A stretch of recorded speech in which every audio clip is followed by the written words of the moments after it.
গল্পতরু চ্যানেলে আপনাদের সাথে আছি আমি রাজ। পড়ছিলাম হুমায়ুন আহমেদের একটি বই, ছবি বানানোর গল্প। পড়ছি বইটির চতুর্থ ও শেষ পর্ব। ছবির প্রসঙ্গে ফিরে যাই। চশমা ভাঙা এপিসোডের পর আমরা যখন বিপুল উৎসাহে কাজ করছি, তখন হঠাৎ একদিন বিকট শব্দে আমাদের সেটের এক অংশ ভেঙে পড়ে গেল। ভয়াবহ অবস্থা। যে অংশটা ভেঙে পড়েছে সেই অংশে কেউ থাকলে অবশ্যই মারা পড়ত। ভাগ্যিস কেউ ছিল না। সেট ভেঙে পড়েছে এই নিয়েও উৎসাহ উত্তেজনা তৈরি হল। জানা গেল সেট ভাঙাও খুব সুলক্ষণ, ছবি বাম্পার ব্যবসা করবে। প্রোডাকশন ম্যানেজার আবার ছুটে গেল মিষ্টি কিনতে।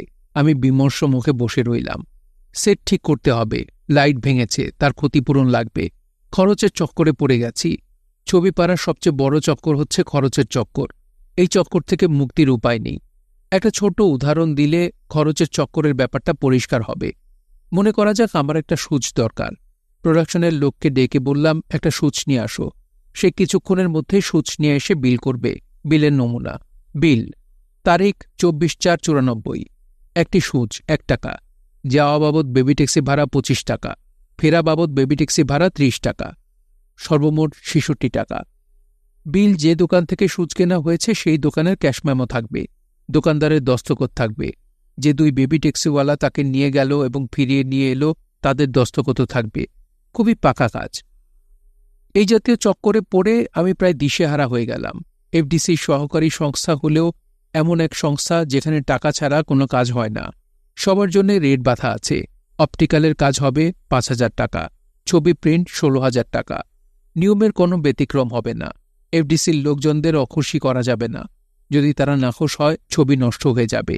কে নেবে এই ঝুঁকি? টাকা পয়সার ব্যাপারটা মোজাম্মেল সাহেব দেখছিলেন। আমি টাকা পয়সা নিয়ে ভাবতে চাচ্ছিলাম না। তারপরও ভাবতে হচ্ছিল। আমার মনে হতে লাগলো টাকা পয়সা শুধু না, কোনো কিছুই যেন আমার হাতের মুঠোয় নেই। সবাই যেন নিজের মতো করে কাজ করছে। ক্যামেরাম্যান এসে বললেন, হুমায়ুন ভাই, লাইট হয়েছে, লাইট দেখুন।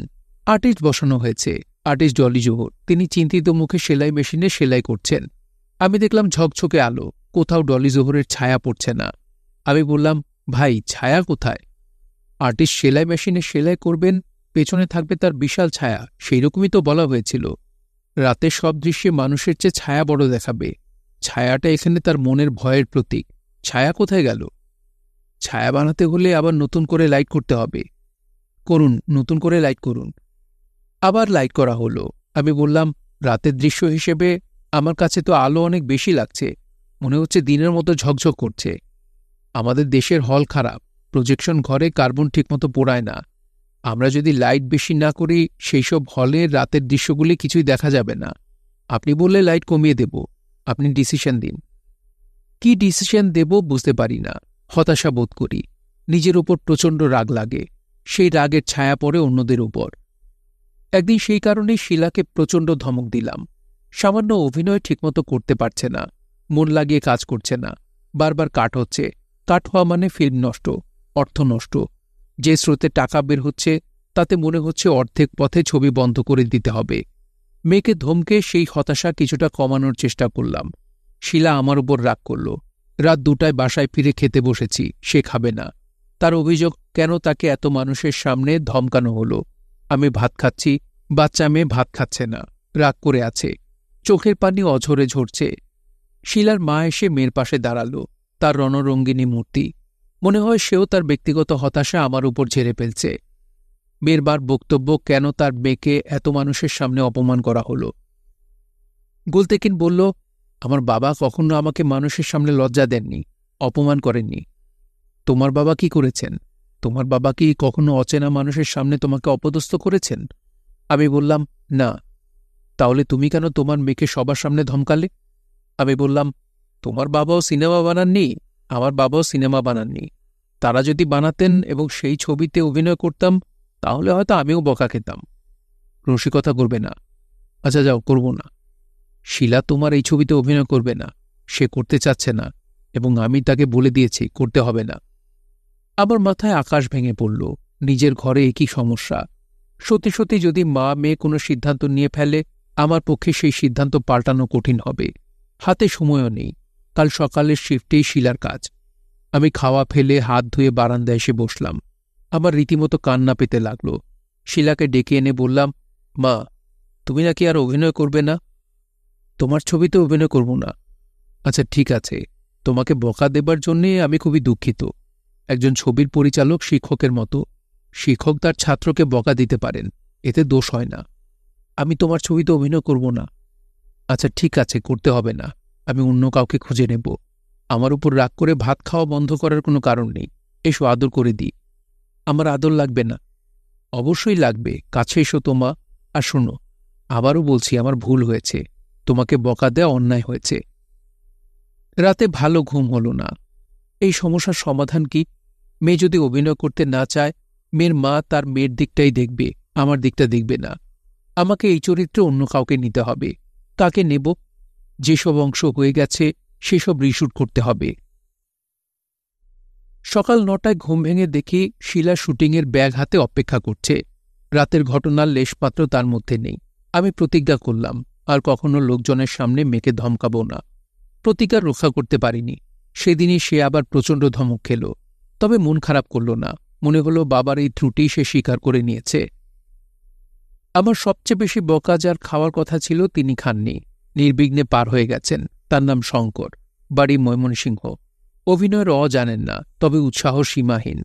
আমার অয়ময় সিরিয়ালে তাকে নিয়েছিলাম। তার ভূমিকা ছিল দেশে যখন মড়ক লাগল তখন তিনি মরা পোড়ানোর জন্য একটি শবদেহ নিয়ে যাবেন। এই দৃশ্যেই তিনি মহা খুশি। আগুনের পরশমণি ছবি হচ্ছে শুনে তিনি ময়মনসিংহ থেকে ছুটে এলেন। এসেই আভূমি নত হয়ে সবার সামনে আমার পায়ে পড়ে গেলেন। দাদা, আপনি ছবি বানাবেন, সেই ছবিতে আমি থাকব না? একটা রোল আমাকে দিতেই হবে, ডায়লগ না থাকলেও অসুবিধা নাই। ভদ্রলোককে রোল দিলাম। রাত্রিদের বাড়িতে দুধ দিত গোয়ালা। সে এসে কাঁদতে কাঁদতে রাত্রির মাকে খবর দেবে এবং বলবে, মা, আমার 2টা পোলারে মিলিটারি মাইরা ফেলছে। দৃশ্য বুঝিয়ে দেওয়া হলো।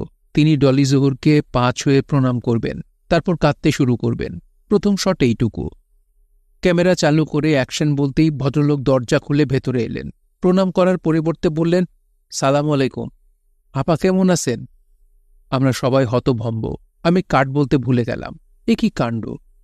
আমি নিজের বিস্ময় সামলে নিয়ে বললাম, সালাম আলাইকুম আপা, কেমন আছেন? এসব বলছেন কেন? মিস্টেক হয়ে গেছে দাদা, মাথা আওলা হয়ে গেছে, আর হবে না। আবার ক্যামেরা চালু হলো। আমি বুঝিয়ে দিলাম। দরজা খুলে ভেতরে ঢুকেই ডলি জহুরকে প্রণাম করবেন, উঠে দাঁড়িয়ে কাঁদতে শুরু করবেন, এর বাইরে কিচ্ছু করবেন না। ক্যামেরা চালু হলো। ভদ্রলোক দরজা খুলে ভেতরে ঢুকে ভেউ ভেউ করে কাঁদতে শুরু করলেন। হঠাৎ চোখ মুছে আমার দিকে তাকিয়ে বললেন, মিস্টেক হয়েছে, প্রণাম করতে ভুলে গেছি, দাদা আরেকটা চান্স দেন, কেটে বের হয়ে যাব। দিলাম চান্স। ভদ্রলোক কেটে বেরোতে পারলেন না। আমি কাটা পড়লাম। আমার রোগ চেপে গেল। একে দিয়ে অভিনয় করাবো। কাটের পর কাট হতে লাগল। রবার্ট ব্রুসের রেকর্ড ভঙ্গ করে তিনি এগিয়ে যেতে লাগলেন। আমার মাথায় তখন রক্ত উঠে গেছে। দৃশ্য আবার শুরু হচ্ছে। শঙ্কর আমার দিকে তাকিয়ে মধুর ভঙ্গিতে হাসলেন। অবৈধানের মতো বললেন, দাদা আর ভুল হবে না, এক চান্সে বের হয়ে যাব, মাথার মধ্যে সব নিয়ে নিয়েছি। আমি ক্লান্ত গলায় বললাম, ভেরি গুড। ক্যামেরা চালু হলো। দরজা খুলে শঙ্কর এলেন। টলি জহুরের দিকে তাকিয়ে বললেন, মা আম্মা, আপনার 2টা পোলারে মিলিটারি মাইরা ফেলেছে। আমার কাট বলতে হলো না। ক্যামেরাম্যান নিজ থেকেই ক্যামেরা বন্ধ করে বললেন, এক লাথি দিয়ে একে আমি এফডিসির বাইরে ফেলে দেব। শঙ্কর তার দিকে তাকিয়ে বললেন, অল্পতে রাগেন জ্ঞান, অভিনয় তো সহজ ব্যাপার না, জটিল ব্যাপার। ভাব যখন আসে তখন কথা আওলায় যায়। আমি বললাম, তা তো ঠিকই, আসুন আবার। শঙ্কর প্রবল উৎসাহে আবার শট দেবার জন্য এগিয়ে গেলেন। মোজাম্মেল সাহেব আমাকে বললেন, হুমায়ুন ভাই, আপনার কি মাথাটা খারাপ হয়ে গেছে? কি পরিমাণ ফিল্ম যে নষ্ট করছে বুঝতে পারছেন না? আজ সারাদিন তো আর কোনো শটই হবে না। গাথাটার পেছনে এত সময় নষ্ট করছেন কেন? আমি মোজাম্মেল সাহেবের কথায় কোনো জবাব দিলাম না। গাধাটার পেছনে এত সময় কেন নষ্ট করছি সেই কারণ আমি জানি। কারণটা মোজাম্মেল সাহেবকে তখন বলতে ইচ্ছা করেনি। এখন বলি। বেচারা ময়মনসিংহ থেকে গভীর আগ্রহ ও উৎসাহ নিয়ে অভিনয় করতে এসেছে। মনের আনন্দে পরিশ্রম করে যাচ্ছে। এখন যদি তাকে বাদ দিই, তার দীর্ঘশ্বাস আমার আগুনের পরশমণিতে লেগে থাকবে। আমি মানুষের দীর্ঘশ্বাসকে খুব ভয় পাই। সর্বমোট 23টা শটের পর শঙ্করের অভিনয় ওকে হল। শঙ্কর মাথার ঘাম মুছতে মুছতে এগিয়ে এসে আমাকে প্রণাম করলেন। মুখ ভর্তি হাসি দিয়ে বললেন, দাদার সঙ্গে কাজ করার আনন্দ অন্যরকম। দাদা, আপনার সঙ্গে কাজ করে বড় তৃপ্তি পেয়েছি। আমি বললাম, আপনার সঙ্গে কাজ করে আমরাও তৃপ্তি পেয়েছি। নেক্সট ছবি যখন করবেন খবর দিবেন, এসে শর্ট দিয়ে যাব। টাকা পয়সা কোনো ব্যাপার না, অভিনয় করাটাই ব্যাপার। দাদা কি বলেন? তা তো বটেই। শঙ্কর প্রসঙ্গ যখন নিল তখন আরও দুজন অভিনেতার কথা বলি। এই দুজন সঙ্গত কারণে নাম উল্লেখ করছি না, এফডিসিতে ঘোরাঘুরি করেন। এদের পারিভাষিক নাম এক্সট্রা। যে কোনো রোল 200 টাকার বিনিময়ে করে দেন। আমার দুজন এক্সট্রা দরকার হলো। এক্সট্রা পাওয়া কোনো সমস্যা না, এফডিসিতে এক্সট্রা কিলবিল করছে। সমস্যা হচ্ছে যে ধরনের অভিনয় এদেরকে দিয়ে করানো হবে সে ধরনের অভিনয় এরা করতে রাজি হবেন কিনা। দৃশ্যটা এরকম, পাকিস্তানি মিলিশিয়া বাহিনী সদস্যরা দুজন বাঙালিকে উল্লঙ্গ করে উঠবস করাচ্ছে। 1971 সনের এই দৃশ্য স্বাভাবিক একটা দৃশ্য। আমি নগ্ন দৃশ্যটি ছবিতে রেখেছি সেই সময়ে আমাদের ভয়াবহ অবস্থা বোঝানোর জন্য। দৃশ্যটি এক অর্থে প্রতীকীয় বটে। বাঙালি জাতিকে এরা উল্লঙ্গ করে দিচ্ছে। কে রাজি হবে নগ্ন হয়ে অভিনয় করতে? আমি মিনহাজকে বললাম। মিনহাজ বলল, স্যার, আমি ট্রিক্স খাটিয়ে ব্যবস্থা করছি। কিরকম ট্রিক্স? ছবি পাড়ায় অনেক ট্রিক্স আছে, সব আপনার জানার দরকার নাই। মিনহাজ গম্ভীর মুখে দুজন অভিনেতাকে নিয়ে এলো, কঠিন গলায় বলল, আপনারা দুজন স্যারের ছবিতে অভিনয় করতে চান? জি। যে কোনো চরিত্র করতে রাজি আছেন? অবশ্যই, স্যারের ছবিতে থাকতে পারছি, এটাই বড় কথা। তাহলে নেন, এই কাগজে লেখেন যে যে কোনো চরিত্রে অভিনয় করতে রাজি আছি। কাগজে লেখার দরকার কি? স্যারের কাজকর্ম খুব পরিষ্কার। আপনাকে রোল দেয়া হবে, তারপর আপনি বলবেন রোল পছন্দ হয়নি, চলে যাবেন। তা তো হবে না, আমরা কোর্টে মামলা করে দেব। কমসে কম 2 বছর জেলের ভাত খেতে হবে। তারা দুজনেই কাগজে সই করে নিল। মিনহাজ কাগজ দুটা পকেটে পড়তে পড়তে বলল, এখন কাপড় খুলে নেংটো হয়ে যান। নেংটো হয়ে শর্ট দিতে হবে। তামাশা করেন কেন? নুহাস চলচ্চিত্র তামাশা করে না। সময় নষ্ট করবেন না, ক্যামেরা রেডি। ন্যাংটা হয়ে শর্ট দিয়ে পেমেন্ট নিয়ে হাসতে হাসতে বাড়ি চলে যান। গভীর বিস্ময় বেদনা নিয়ে এই দুজন আমার দিকে তাকালো। তাদের দৃষ্টিতে লেখা, আপনাকে ভদ্রলোক বলে মনে হচ্ছে। আইনের প্যাচে ফেলে আপনি আমাদের একই বিপদে ফেললেন। ঘরে স্ত্রী আছে, পুত্রকন্যা আছে, তারাও তো এই ছবি দেখবে। আমি এই দুজনের অসহায় দৃষ্টি উপেক্ষা করে গম্ভীর মুখে সিগারেট টেনে যেতে লাগলাম। দৃশ্যটা চমৎকার ছিল, কিন্তু আমি ঠিকমতো নিতে পারিনি। এই আফসোস আমার কোনোদিন যাবে না। ছবিঘরে যতবার এই দৃশ্য দেখি ততবার মনে হয় আমি এটা কি করলাম। দৃশ্যটা এরকম, পাকিস্তানি মিলিশিয়া 3 জন পথচারীকে ধরেছে। দুজনকে সম্পূর্ণ নগ্ন করে কানে ধরে উঠবস করাচ্ছে এবং মজা পেয়ে খুব হাসছে। অন্য একজন ভয়ে থরথর করে কাঁপছে, কারণ তাকে নিয়েও এই কাণ্ড করা হবে। বদিউল আলম এই দৃশ্য দেখে ছুটে চলে যায় এবং মরিস মাইনর গাড়ি নিয়ে উপস্থিত হয়। গাড়ির ভেতর থেকে স্টেইন গানের গুলিতে সে মিলিশিয়া দুজনকে মেরে দ্রুত গাড়ি নিয়ে বের হয়ে যায়। দৃশ্যটি যেভাবে লেখা হয়েছে ঠিক সেভাবেই নেওয়া হয়েছে। তারপরও আমার কাছে দৃশ্যটি অসম্পূর্ণ বলে মনে হয়েছে। মানবিক আবেগ নিয়ে যে খেলাটি খেলতে পারতাম তা আমি খেলতে পারিনি। বদির গাড়ি গেল, দৃশ্যটি শেষ হয়ে গেল। উচিত ছিল মুহূর্তের জন্য হলেও বদি চলে যাবার পর উলঙ্গ মানুষ দুটির প্রতিক্রিয়া দেখানো, তাদের আনন্দ, উল্লাস ও বিজয়ের ছবি পর্দায় ধরে রাখা। এই শটটি নিয়ে রাখলে বদির গাড়ি চলে যাবার পরপরই আমরা দৃশ্যটি ভুলে যেতাম না।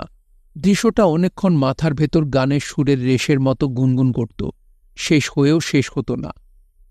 অনভিজ্ঞতার কারণে এ ধরনের ভুল আমি একের পর এক করেছি। কিছু কিছু ভুল শুধরেছি, কিছু কিছু ভুল শুধরাতে পারিনি।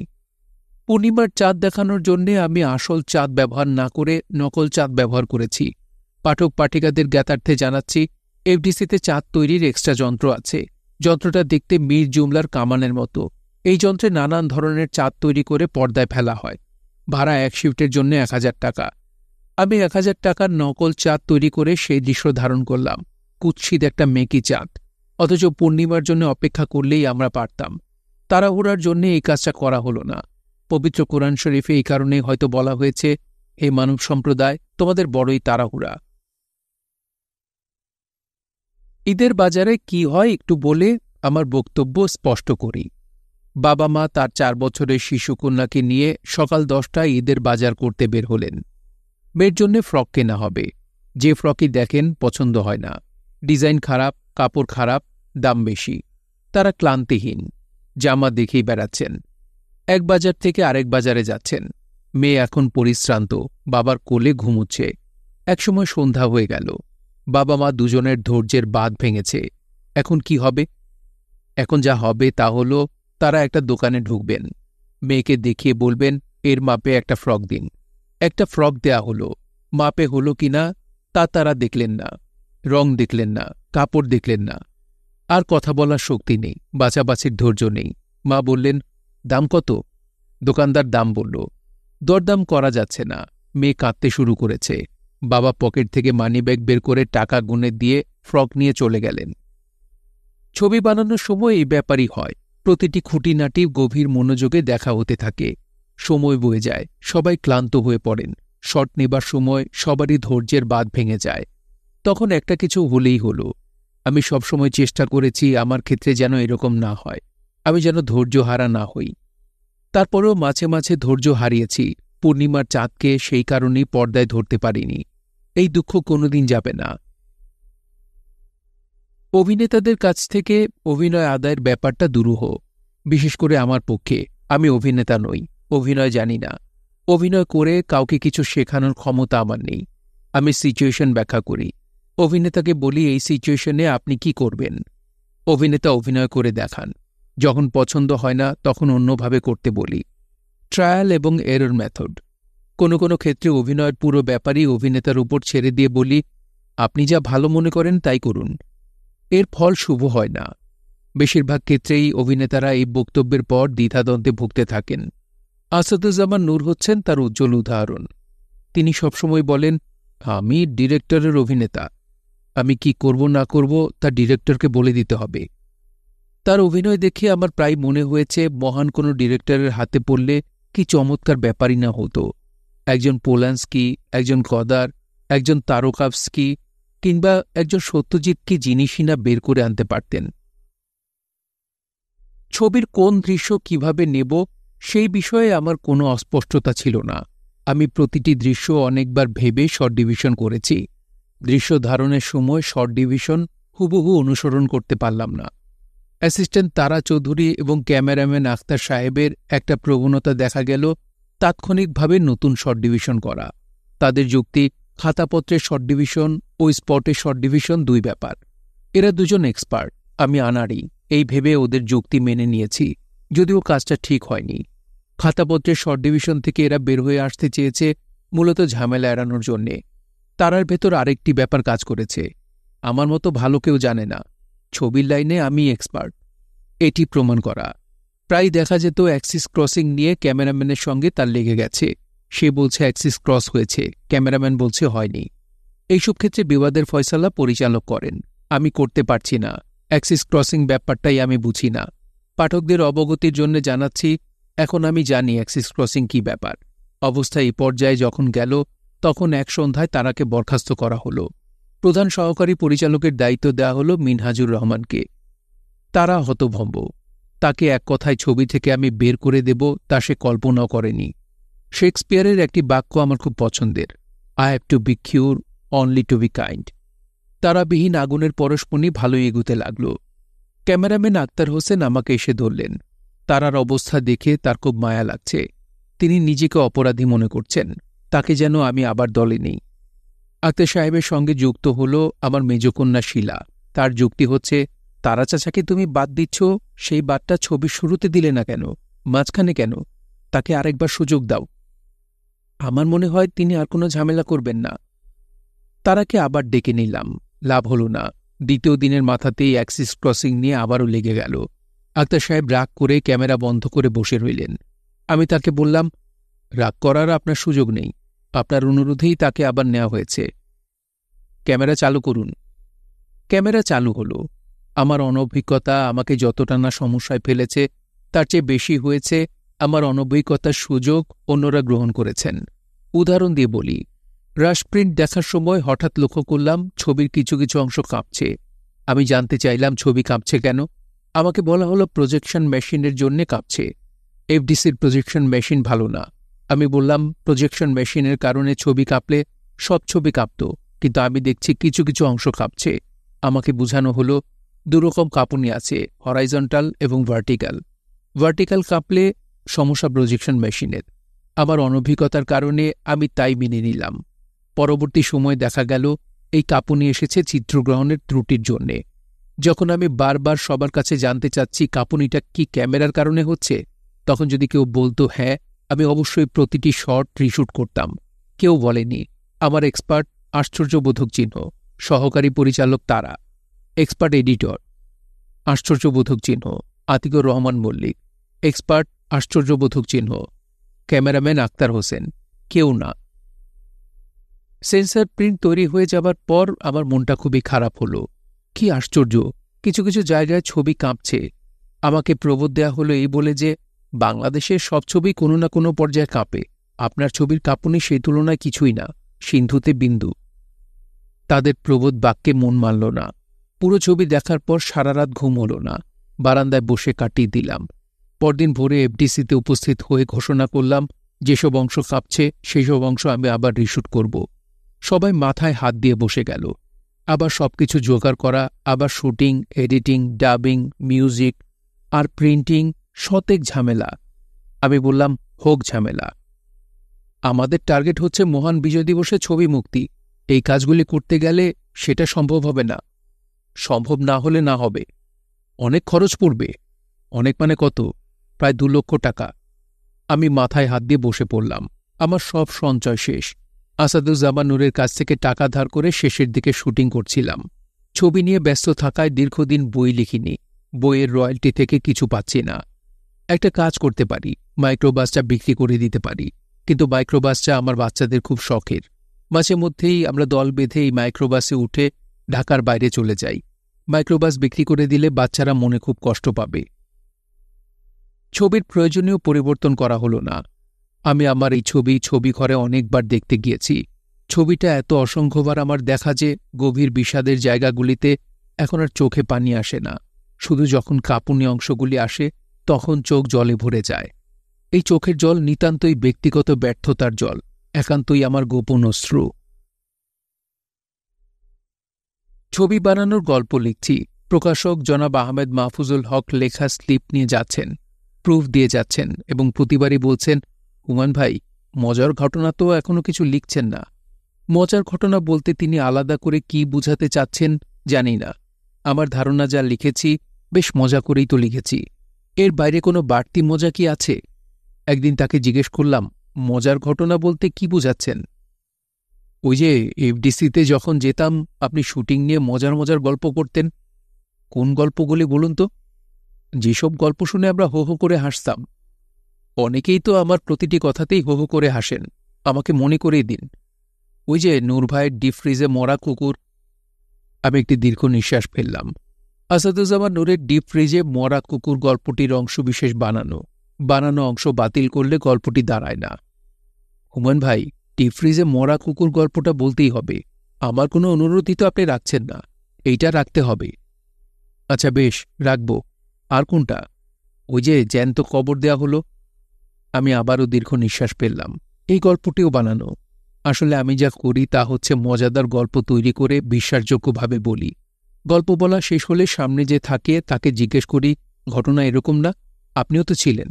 যাকে প্রশ্ন করা হয় তিনি সঙ্গে সঙ্গে বলেন, হ্যাঁ হ্যাঁ তাই। বাকি সবার কাছে গল্পটি বিশ্বাসযোগ্য হয়ে যায়। মানুষের স্বভাব হচ্ছে সে সত্যের চেয়ে মিথ্যাকে সহজে গ্রহণ করে। যাই হোক, আমি ডিপ ফ্রিজে কুকুর গল্পটি বলছি। প্রথমত প্রকাশকের মন রক্ষার জন্য, দ্বিতীয়ত এই গল্পটি নানান পত্রপত্রিকায়, দৈনিক বাংলা, ভোরের কাগজ, বাংলাবাজার পত্রিকা সত্য ঘটনা হিসেবে প্রকাশিত হয়েছে। আমি বিব্রত হয়েছি। আসাদুজ্জামান নূর সাহেবের স্ত্রীও বিব্রত হয়েছেন। মূল ঘটনা কি এবং প্রচলিত গল্প কি বলে দেওয়ার সময় এখন হয়েছে। আগুনের পরস্পরই ছবির একটি দৃশ্য আছে। ডাস্টবিনের পাশে 2টি ডেড বডি এবং একটি মরা কুকুর পড়ে আছে। পাকিস্তানি মিলিটারি কুকুর এবং মানুষকে সমগোত্রীয় মনে করে, গুলি করে একসঙ্গেই ফেলে রাখে। দৃশ্যটির ভেতরের কথা এই। মরা কুকুর পাওয়া যাচ্ছে না। মিনহাজ বলল, স্যার, রাস্তার একটা কুকুর ধরে বিষ খাইয়ে মেরে ফেলি। আমি বললাম, অসম্ভব, ছবির জন্যে প্রাণী হত্যা করতে পারব না। তোমরা খোঁজ রাখো, কোথাও কোনো মরা কুকুর দেখলে আমরা দৃশ্য ধারণ করব। একজনের কাজই হল ডাস্টবিনে ঘুরে বেড়ানো। মরা কুকুর সাধারণত ডাস্টবিনের আশেপাশে ফেলে রাখা হয়। মরা কুকুর আর পাওয়া যায় না। একদিন মনে হল, আচ্ছা, মিউনিসিপ্যালিটিতে বলে দেখি না কেন? তারা তো বেওয়ারিশ কুকুর মারে। একটা মৃত কুকুর আমাদেরকে দেবে? মিউনিসিপ্যালিটিকে বলা হলো। একদিন এফডিসিতে মিউনিসিপ্যালিটির গাড়ি এসে উপস্থিত। ড্রাইভার হাসি মুখে বললেন, স্যার, কুত্তা আনছি, পছন্দ করেন, যেটা পছন্দ রাখেন। আমি একটু হকচকিয়ে গেলাম। পছন্দ করে কুকুর রাখার ব্যাপারটা মাথায় ঠিক ঢুকল না। ড্রাইভার গাড়ির ডালা খুলল। আমাদের সবার চোখ ব্রহ্মতালুতে উঠে গেল। খুব কম হলেও 100 মরা কুকুর। বাছাবাছির প্রশ্ন তো আসেই। হৃষ্টপুষ্ট একটা কুকুর বেছে রাখা হলো। সেদিনই শুটিংটা আমরা করতে পারলাম না। দিন ছিল মেঘলা, রোদ নেই। পরদিন শুটিং হবে। মৃত কুকুরটা একদিন রাখতে হবে। আমি মিনহাজকে গম্ভীর মুখে বললাম, মিনহাজ, কুকুরটাকে খুব ভালো করে প্যাক করে আসাদুজ্জামান নূর সাহেবের ডিপ ফ্রিজে রেখে এসো। ভাবি যেন জানতে না পারে। আগামীকাল নিয়ে আসবে, শুটিং হবে। মিনহাজ বলল, জি আচ্ছা স্যার। এই হচ্ছে মূল ঘটনা। চটের ব্যাগে ভরে কুকুর ডাস্টবিনে ফেলে রাখা হয়েছিল। পরদিন শুটিং হয়েছে। কয়েকদিন পরেই পত্রপত্রিকায় দেখলাম আসাদুজ্জামান নূর সাহেবের ডিপ ফ্রিজে মরা কুকুর। নূর সাহেবের স্ত্রী পত্রিকা পড়ে আমাকে কাঁদো কাঁদো গলায় টেলিফোন করলেন, হুমায়ুন ভাই, আমি চাকরি করি, দিনে বাসায় থাকি না, এই পাকে আপনারা শুটিংয়ের মরা কুকুর আমার ডিপ ফ্রিজে রেখেছেন। বাচ্চাদের রান্না করা খাবার আমার ডিপ ফ্রিজে থাকে। আমি বললাম, ভাবি, আমি একটা রসিকতা করেছিলাম, পত্রিকাওয়ালারা সেই রসিকতা সত্যি ভেবে ছেপে দিয়েছে। রসিকতা? রসিকতা তো বটেই। বলেন কি? আমি আমার ডিপ ফ্রিজের সমস্ত মাছ মাংস ফেলে ডিপ ফ্রিজ ডেটল দিয়ে ধুয়েছি। আমার পুরো মাছের বাজার ছিল ডিপ ফ্রিজে। ভাবি, সরি। হুমায়ুন ভাই, আপনি এমন অদ্ভুত অদ্ভুত রসিকতা কেন করেন? আমি প্রশ্নের কোনো জবাব দিতে পারিনি। এক জীবনের রসিকতার কারণে আমি অসংখ্য জটিলতায় জড়িয়ে পড়েছি। তারপরেও আমার শিক্ষা হয়নি। না, আর না। রসিকতা বন্ধ করে এখন সিরিয়াস হতে হবে। রামগরুর ছানা হয়ে সিরিয়াস কর্মকাণ্ড করতে হবে। দাঁত ফুটানো যায় না এমন সব গল্প লিখতে হবে। কিছুই বোঝা যায় না এমন সব ছবি বানাতে হবে। ডাবিং। শব্দযুক্ত হলেই ছবিঘরে ছবি মুক্তি দেয়া যাবে। শব্দহীন ছবির ছোট ছোট লুপ বানিয়ে বড় পর্দায় লুপ চালানো হবে। শিল্পীরা তা দেখে ঠোঁট মিলিয়ে কথা বলবেন। শিল্পীদের একসঙ্গে বেশ কিছু ব্যাপার খেয়াল রাখতে হবে, যেমন 1. ঠোঁট যেন মেলে। 2. অভিনয় ঠিক থাকে, রিডিং পড়া যেন না হয়। 3. উচ্চারণ যেন স্পষ্ট হয়। প্রফেশনালদের জন্য কাজটা জটিল না। যারা প্রফেশনাল নয় তাদের জন্য অত্যন্ত জটিল হওয়ার কথা। আমি যাদের নিয়ে কাজ করছি তাদের বেশিরভাগই এই প্রথম ডাবিং করবে। তারা যেমন নার্ভাস, আমিও তেমনই নার্ভাস। রেকর্ডিং রুমে আমি বসে আছি, কানে মাইক্রোফোন লাগানো। আমার পাশে মফিজুল হক সাহেব, আমাদের রেকর্ডিস্ট। শুনেছি এই লাইনে তার অসীম দক্ষতা। রেকর্ডিং রুমের বিশাল কাঁচের জানলায় স্টুডিওতে কি হচ্ছে দেখা যায়। আমি দেখছি আমার ভীতসন্ত্রস্ত শিল্পীরা শুকনো মুখে ঘোরাফেরা করছে। বিপাশার মুখে বিশাল এক পেন্সিল। দূর থেকে মনে হচ্ছে কাঠি লজেন্সের বিকল্প হিসেবে পেন্সিল চুষছে। পরে জানলাম পেন্সিল মুখে দিয়ে বসে থাকলে স্বর পরিষ্কার হয়। এই তথ্য আমার জানা ছিল না। আমি জানতাম মুখে মার্বেল রেখে কথা বললে তোতলামি সারে। গ্রিক বক্তা ডেমেস্থিনিস তার তোতলামি এইভাবে সারিয়েছিলেন। বিপাশার তোতলামি আছে বলে তো জানতাম না। সে পেন্সিল মুখে দিয়ে বসে আছে কেন? জিজ্ঞেস করতে গিয়েও করলাম না। এমনিতেই সবাই টেনশনে ভুগছে। টেনশন বাড়িয়ে লাভ কি? মফিজুল হক সাহেব বললেন, কেউ টেনশন করবেন না, আমি আছি। কয়েকবার দেখলেই ব্যাপারটা কি ধরতে পারবেন। তিনি আমাকে বললেন, হুমায়ুন ভাই, আপনি শুধু লক্ষ্য রাখবেন অভিনয় অংশ ঠিক হয় কিনা, ঠোঁটের দিকে আমি লক্ষ্য রাখব। স্টুডিওতে শিল্পীরা যেসব কথাবার্তা বলছে তা শোনা যাচ্ছে। তাদের কথাবার্তা শুনে তেমন ভরসা পাচ্ছি না। যেমন বিনতি বলল, শিলা দেখো, ভয়ে আমার জ্বর এসে গেছে, গায়ে হাত দিয়ে দেখো। শিলা বলল, পুতুলাপু, আপনি কানের কাছে ঘ্যান ঘ্যান করবেন না, আমি নিজের যন্ত্রণাতেই অস্থির, আমি জানি আমি কিচ্ছু পারব না। ডাবিং শুরু হলো। আশ্চর্য ব্যাপার, প্রথম লুপে 3টি টেকেই মফিজুল হক বললেন ওকে। আমার বিশ্বাস হচ্ছিল না। আমি অবাক হয়ে বললাম, আমার বিশ্বাস হচ্ছে না, সত্যি ওকে? আপনি আমার উপর বিশ্বাস রাখুন, শব্দ এসেছেও খুব সুন্দর, টনটনা শব্দ। টনটনা শব্দের মানে কি? টনটনা শব্দের মানে বলতে পারবো না, সিনেমা হলে গেলে টের পাবেন। আমাদের ডাবিং দ্রুত এগুতে লাগল। মফিজুল হক সাহেব খুব খুশি। প্রফেশনালরাও নাকি এত সুন্দর কাজ পারে না। তিনি হয়তো আমাদের খুশি করার জন্যে বললেন। আমরা খুশি হলাম। এবং একই সঙ্গে উৎসাহিতও হলাম। মাঝে মাঝে দু একটা লুপ আটকে যেতে লাগল।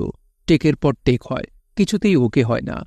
এও নাকি স্বাভাবিক। মফিজুল হকের ভাষ্য অনুযায়ী প্রতি ছবিতে এরকম কিছু লুপ থাকে, জান খারাপ করে দেয়। আমরাও বেশ কয়েকটা জান খারাপ করা লুপ পেলাম। এর মধ্যে একটা গাজীপুরের পুতুলের সামান্য কথা, কিন্তু সে ঠিকমতো বলতে পারছে না, আটকে যাচ্ছে, ঠোঁট মিলছে না। যখন ঠোঁট মিলছে তখন অভিনয় হচ্ছে না। ভয়াবহ অবস্থা। রেগে আগুন হয়ে বললাম, এবার যদি না পারো আমি তোমাকে আছাড় দেব, ফাজিল মেয়ে। পুতুল ভেউ ভেউ করে কেঁদে ফেলল। খবরদার, কাঁদবে না, চোখের পানি দেখতে চাই না, চোখ মোছো। পুতুল চোখ মুছে মাইকের সামনে দাঁড়াল এবং ধমকের জন্যই হোক বা অন্য যে কোনো কারণেই হোক প্রথম দফাতে পার হয়ে গেল। ছবির সঙ্গে যুক্ত না থেকে আমার সবচেয়ে বেশি বকা যে মেয়েটি খেয়েছে তার নাম শাওন। তাকে আমি এনেছিলাম বদির ছোট বোনের ভূমিকায় যে মেয়েটি করছে, তিথি, তার বিকল্প হিসেবে। তিথির গলার স্বর ভালো না, ক্যানক্যানে ভাব আছে। সাধারণ কথা বললেও মনে হয় ঝগড়া করছে। আশা করি তিথি আমার সত্য ভাষণের জন্য কিছু মনে করবে না। কাজেই আমি শাওনকে নিলাম। অভিনয় তিথি করলেও কণ্ঠধার দেবে শাওন। শাওনের গলার স্বর মিষ্টি, অভিনয় সে খুব ভালো জানে। আমার ধারণা ছিল তিথির অংশটা সে চমৎকার করবে। চমৎকার করা দূরে থাক, সে একেবারে বেড়াছেড়া করে ফেলল। তার ডায়ালগ সামান্যই। কাঁদতে কাঁদতে বলবে, ভাইয়া তুমি যে ফিরে আসবে তা তো আমি জানি। যখন কান্না শোনা যায় তখন ডায়ালগ শোনা যায় না, যখন ডায়ালগ শোনা যায় তখন কান্না শোনা যায় না। মফিজুল হক বললেন, হুমায়ুন ভাই, এই মেয়েকে কোত্থেকে এনেছেন? একে বাদ দিন। আমাদের এখানে সুফিয়া বলে একটা মেয়ে আছে, খুবই প্রফেশনাল, একটানে করে দেবে। আমি বললাম, এতক্ষণ ধরে কষ্ট করছে, এখন একে বাদ দিলে মনে কষ্ট পাবে। মেয়েটাকে আরও কিছু সময় দেয়া যাক, নিশ্চয়ই পারবে। শাওন শেষ পর্যন্ত পারল। সত্যিকারের চোখের জল ফেলতে ফেলতেই বলল, ভাইয়া তুমি যে ফিরে আসবে তা তো আমি জানি। ভালোই বলল। একটা কাজের ছেলের কণ্ঠেও আমরা মেয়েটিকে ব্যবহার করলাম। ডাবিং শেষে বললাম, বকাকে কিছু মনে করনি তো? এই প্রশ্নের উত্তরে চোখ মুছতে মুছতে বলল, জি না, কিছু মনে করিনি। তার প্রাপ্য সম্মানী 500 টাকা সে কিছুতেই নিতে রাজি হল না। মনে হয় আমার বকাটা তাকে খুব আহত করেছে। আমার মনটাই খারাপ হয়ে গেল। ডাবিংয়ের সঙ্গে সঙ্গে সাউন্ড এফেক্টের বিষয়গুলোও দেখা হয়। বৃষ্টি পড়ছে, বৃষ্টি পড়ার শব্দ, বাতাসের শব্দ, কড়ানাড়ার শব্দ, তরকারি রান্না হচ্ছে তার শব্দ, ব্রেক কষে মোটর গাড়ি থেমে গেল সেই শব্দ। বেশিরভাগ শব্দই অন্যভাবে তৈরি করা হলো। কড়াইয়ে তরকারি ভাজা হচ্ছে, সেই শব্দ সিগারেটের প্যাকেটের উপরের পাতলা পলিথিন কাগজ মুচড়ে তৈরি করা হলো। এই কাজগুলি বেশিরভাগই করল মিনহাজ। জানা গেল সাউন্ড এফেক্টের ব্যাপারে সে নাকি বিশেষজ্ঞ বিশেষ। আমি তার এই প্রতিভায় মুগ্ধ হলাম। কড়াইয়ে তরকারি ভাজার সাউন্ড এফেক্ট সে যেভাবে করল তা দেখে তাকে তাৎক্ষণিকভাবে 1000 টাকা পুরস্কার দিলাম।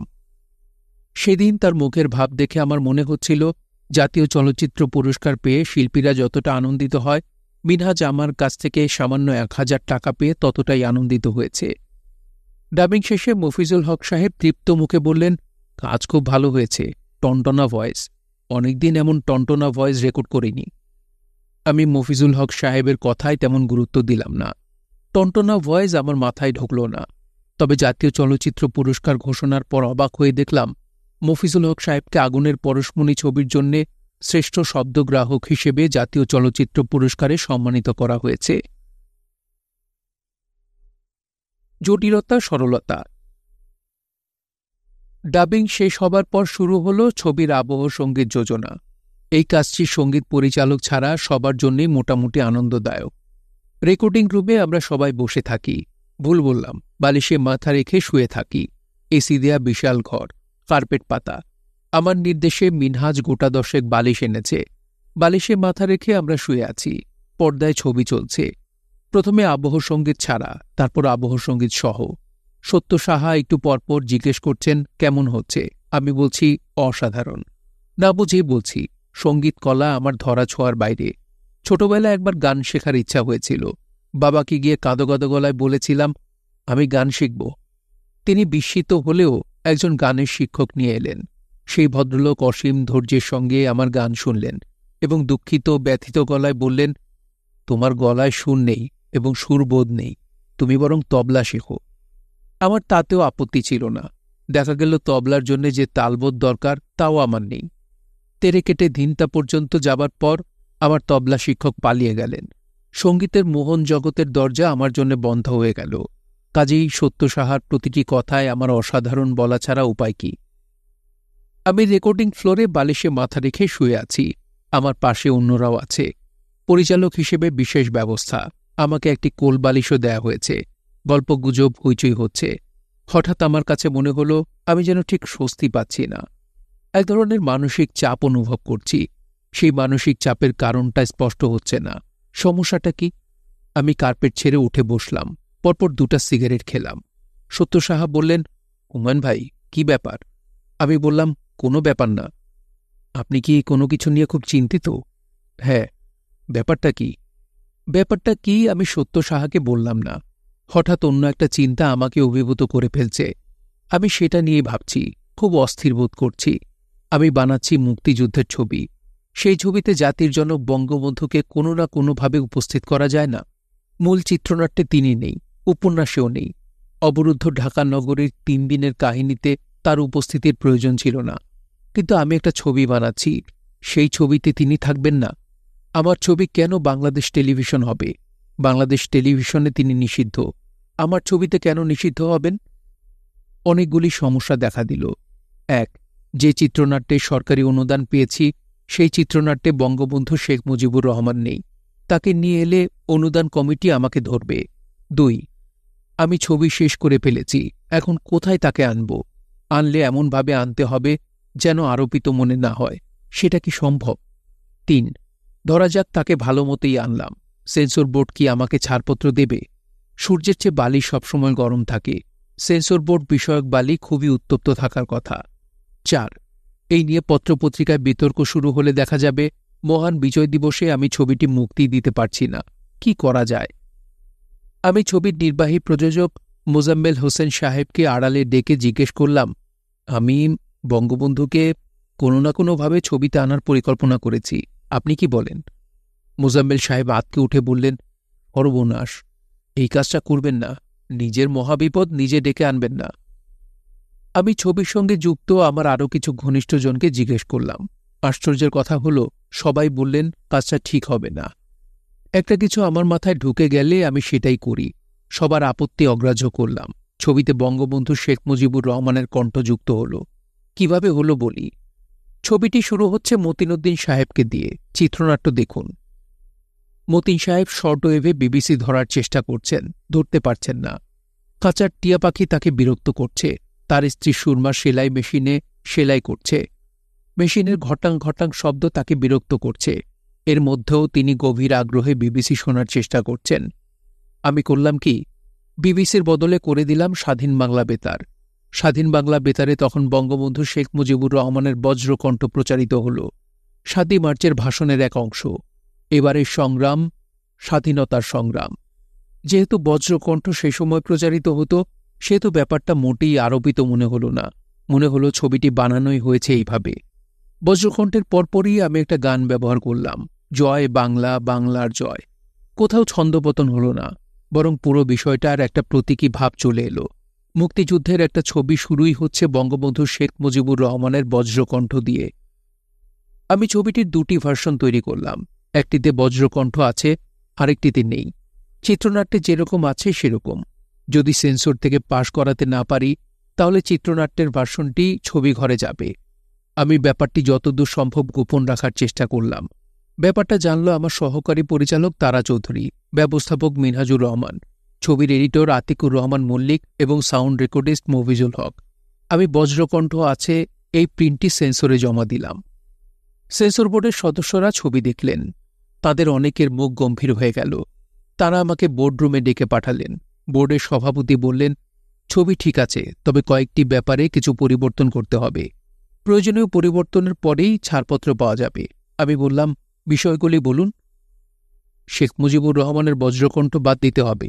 নগ্ন করে 2টি মানুষকে শাস্তি দেওয়া হচ্ছে, সেটা বাদ দিতে হবে। পাকিস্তানি মিলিটারি কথাটি বাদ দিতে হবে। আমরা সার্কভুক্ত দেশ।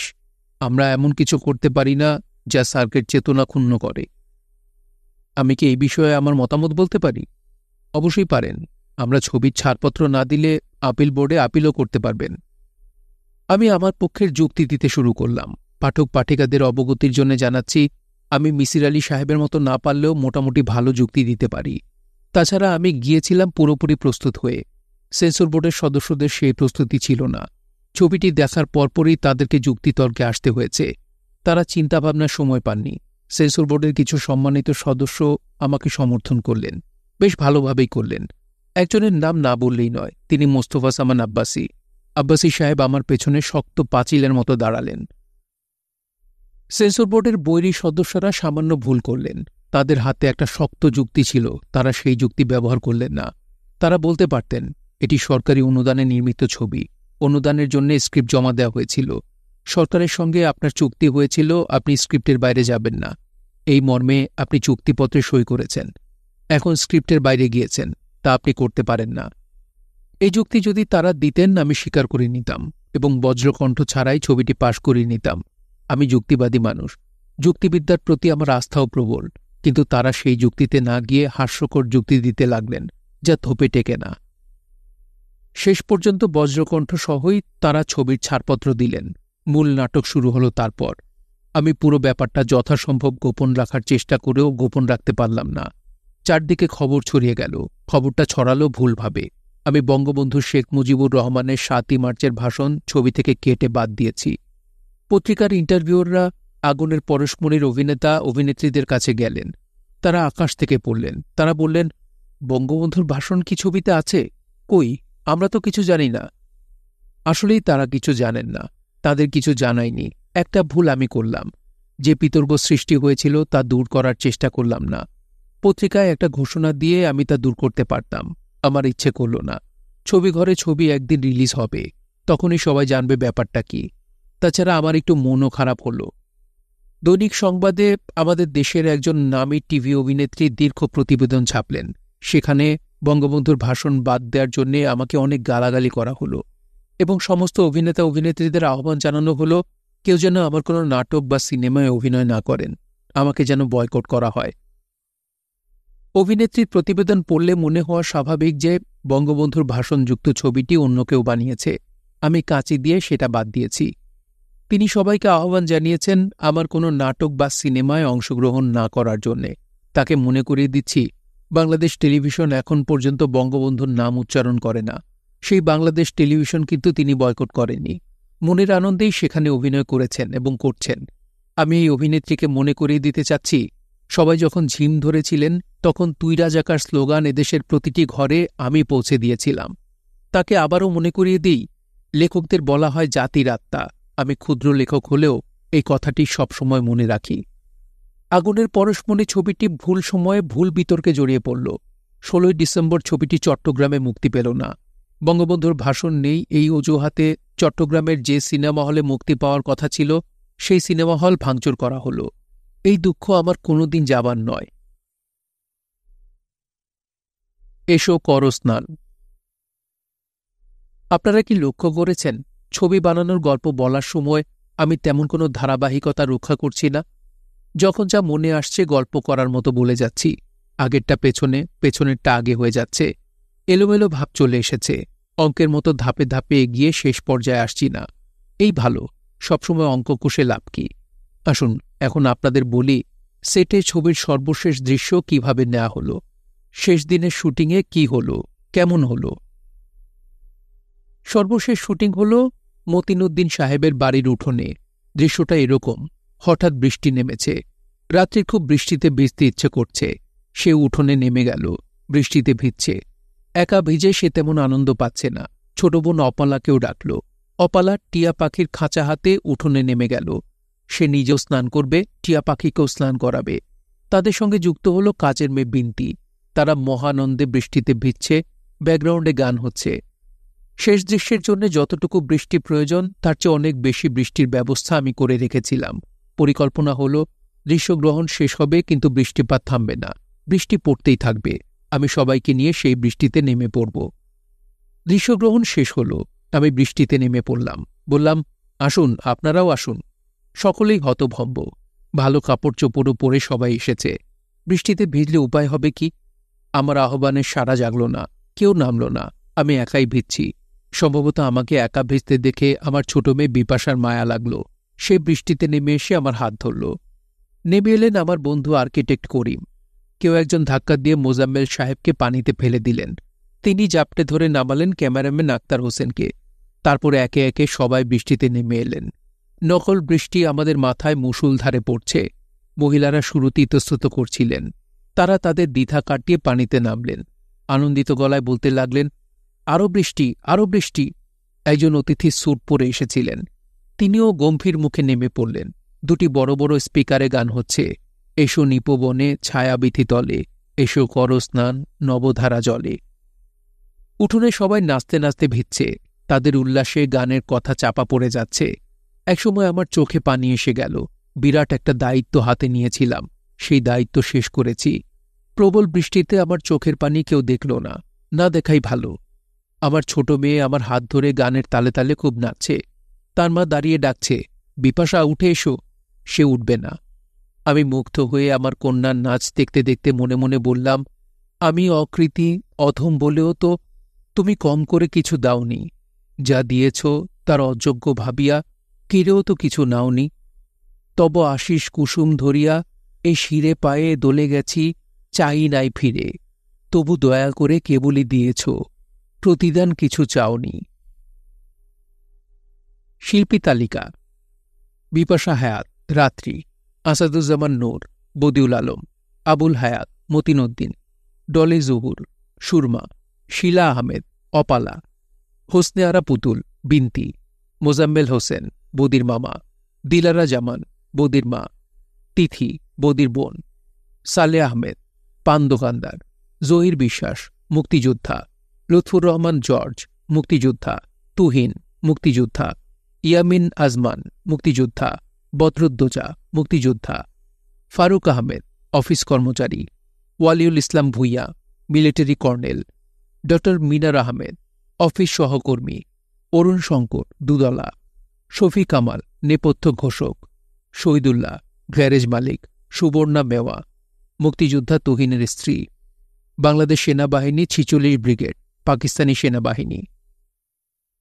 কলাকুশলী: নির্বাহী প্রযোজক মোজাম্মেল হোসেন, চিত্রগ্রাহক আক্তার হোসেন, সম্পাদক আতিকুর রহমান মল্লিক, সঙ্গীত পরিচালক সত্য সাহা, শিল্প নির্দেশক এস.এ.কিউ মঈনুদ্দিন, রূপসজ্জাকর দীপক কুমার সুর, সহকারী চিত্রগ্রাহক আব্দুস সালাম স্বপন, সহকারী সম্পাদক একরামুল হক, সহকারী পরিচালক মিনহাজুর রহমান, হারুন মেহেদি, ব্যবস্থাপক সিদ্দিকুর রহমান, আব্দুর রহমান, বিশেষ দৃশ্য পরিচালনা আরমান, প্রধান সহকারী পরিচালক মনির হাসান চৌধুরী তারা, কাহিনী, সংলাপ, চিত্রনাট্য ও পরিচালনা হুমায়ুন আহমেদ। আগুনের পরশমণির জয়মাল্য, জাতীয় চলচ্চিত্র পুরস্কার ১৯৯৪, শ্রেষ্ঠ চলচ্চিত্র আগুনের পরশমণি, প্রযোজক হুমায়ুন আহমেদ, শ্রেষ্ঠ কাহিনী হুমায়ুন আহমেদ, শ্রেষ্ঠ সংলাপ রচয়িতা হুমায়ুন আহমেদ, শ্রেষ্ঠ অভিনেত্রী বিপাশা হায়াত, শ্রেষ্ঠ সঙ্গীত পরিচালক সত্য সাহা, শ্রেষ্ঠ শিশুশিল্পী শিলা আহমেদ, শ্রেষ্ঠ শব্দগ্রাহক মফিজুল হক, শিশুশিল্পী শাখায় বিশেষ পুরস্কার হোসনে আরা পুতুল। এবারের পর্বটি শেষ করার আগে কিছু কথা আপনাদের বলতে চাই। আগুনের পরশমণি উপন্যাসটি আমাদের চ্যানেলে পড়া হয়নি। যদি আপনারা আমার কণ্ঠে আগুনের পরশমণি উপন্যাসটি শুনতে চান তাহলে অবশ্যই কমেন্ট বক্সে কমেন্ট করে জানাবেন যে আপনারা শুনতে চান কিনা। যদি আমি আপনাদের কাছ থেকে সাড়া পাই তবে আমি অবশ্যই আগুনের পরশমণি উপন্যাসটি আপনাদেরকে পড়ে শোনাব। আর এই ছবি বানানোর গল্প বইটি আপনাদের কাছে কেমন লাগলো তা অবশ্যই কমেন্ট করে জানাবেন। ভালো লাগলে লাইক করবেন, চাইলে শেয়ার করে অন্যকে শোনার সুযোগ করে দিতে পারেন। সবাই ভালো থাকবেন, সুস্থ থাকবেন এবং গল্পতরুর সঙ্গেই থাকবেন। ধন্যবাদ।